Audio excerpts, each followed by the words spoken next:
Are we living in the last days? Look around. The signs Jesus warned about are unfolding right before our eyes. Watch this till the end. In Matthew 24, Jesus gave a roadmap for the end times.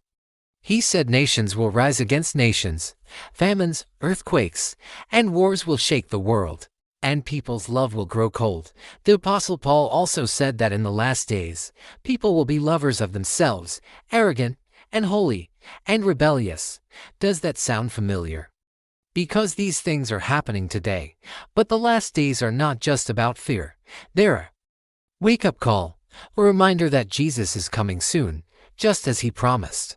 Before he returns, the gospel will be preached in every nation. And right now, that prophecy is being fulfilled through technology, missions, and believers like you. The signs are shouting, the king is coming. The question is, are you ready? If you believe we're living in the last days, share this video and follow the Beatz Breaker for more powerful biblical teachings.